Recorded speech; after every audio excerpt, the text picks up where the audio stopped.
एक और दिन एक और हार। दिन बदला, मैदान बदला, फॉर्मेट बदला, लेकिन रिजल्ट नहीं बदला। और जहां पे हम कुछ देर पहले सोच रहे थे कि शायद पाकिस्तान ये मैच जीत जाए, जब 242 पे 3 आउट थे और लग रहा था कि शायद पाकिस्तान आज मैच में क्लोज चला जाए, लेकिन 242 पे 3 के बाद बाबर आउट हुआ और उसके बाद लाइन लग गई 271 पे हम ऑल आउट हो गए। जहां पे हमें आगाज मिला था, उस्मान खान और अब्दुल्ला शफीक ने जबरदस्त आगाज दिया 83 रन का।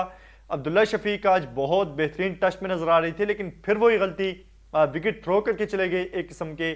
उसके बाद उस्मान खान उल्टी पुल्टी शॉट्स खेलते खेलते, ठीक है दलेरी से खेले, 39 रन 43 बॉल पे। तैयब ताहिर जो एज अ फिनिशर टीम में खेल रहा है, उसे यह नहीं पता कि मैंने रन लेने के लिए सीधा भागना है। वो पिच से अवे जाके भाग रहा है और उसके बाद रन आउट हो जाता है।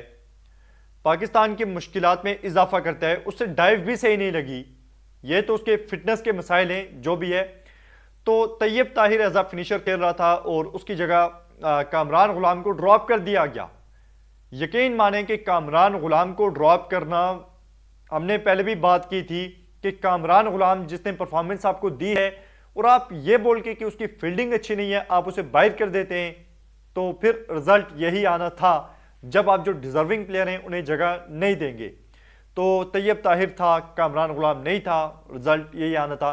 नियाजी ने बड़ा मायूस किया है, इतना उसे बैक किया जा रहा है, लेकिन वो फिर वही मसला है कि जिम के डोले शोले वीडियोस तो आती हैं, लेकिन आपकी क्रिकेट की वीडियोस हमें कब देखने को मिलेंगी? कब आप परफॉर्म करेंगे? कब आप मैच फिनिश करेंगे? हमेशा प्लेटफॉर्म आपके लिए सेट होता है, लेकिन आप मैच फिनिश नहीं कर पाते। अब इन दो की वजह से हमने एक बॉलर कम खिलाया और उस बॉलर का हमें कितना नुकसान हुआ वो आपके सामने है कि पार्ट टाइमर्स ने जो बॉलिंग की 10 ओवर में 118 रन दिए इस पिच पे, जहां पे रन बनाने इतने आसान भी नहीं थे। इन दोनों ने मिलकर 1 रन बनाया है। अगर आपके पास सुफियान मुकीम होता तो जो टारगेट है वो 350 का ना होता, बल्कि 350 के लगभग आपका टारगेट हो सकता था। लेकिन वही गलती की है, इन्हें खिलाया गया तैयब ताहिर को, और स्पिनर जिसने पिछले T20 में परफॉर्म किया, न्यूजीलैंड के बैटर्स के लिए मुश्किलात पैदा की, उसे हमने फिर से बिठा दिया। अब देखें बाबर आजम की जहां तक बात है, आज फिर उन्होंने रन तो किए, 83 बॉल पे 78 रन बनाए बाबर आजम ने। और जब मैच, ये ठीक है बाबर की इनिंग आज अच्छी थी, लेकिन ये आगे उनके अपने रन। शुरू में उन्होंने पूरा टाइम लिया, बहुत 15 बॉल 3 रन थे, बहुत स्लो खेल रहे थे, लेकिन उसके बाद उन्होंने एक्सेलरेट किया। लेकिन वही चीज है कि जब आप पे एक दब्बा लगा हुआ है कि आप मैच फिनिश नहीं कर पा रहे, आप हमेशा अपने रन बनाने के बाद आउट हो जाते हैं, आज भी वही चीज देखने को मिली है। मिड विकेट पे वो आउट हो गए, चले गए। थोड़ी बैड लक थी, ठीक है, वहां पे बाउंड्री वो बोर्ड वगैरह नहीं थे, वरना शायद वो छक्का हो सकता था। या कैच इतना आसान नहीं था जितना मिचेल ने आसानी से पकड़ लिया। वहां पे रस्सी थी, लेकिन वहां पे बोर्ड वगैरह नहीं थे। लेकिन फिर भी सवाल यह है कि बाबर आजम ने आज रन बनाए, लेकिन सेंचुरी नहीं आ रही। और दूसरी चीज है कि आप सलमान अली आगा बहुत अच्छी हिटिंग कर रहा था, तो शायद आप अगर उसे सपोर्ट कर रहे होते, सिंगल डबल दे रहे होते, तो वो ज्यादा बेहतर हो सकता था, क्योंकि उससे पिछले ओवर में एक में 19 रन और एक में 16 रन आ चुके थे। तो फिर भी अगर आपसे डीप मिड विकेट क्लियर नहीं हो रहा, और यह मसला आज का नहीं है, काफी टाइम से मसला चला आ रहा है, जब भी आप कोशिश करते हैं कि रन तेज करें, आप आउट हो जाते हैं। या तो आप प्रैक्टिस सही से नहीं करते, या फिर आपकी लक बहुत ज्यादा बुरी है, अब हम क्या कहें। लेकिन फिर भी ये जो इनिंग थी हमारे काम नहीं आ सकी। रिजवान साहब हमारे कप्तान चौथे नंबर पे आते हैं, टारगेट है 350 का, 34 बॉल पे 30 रन बनाते हैं।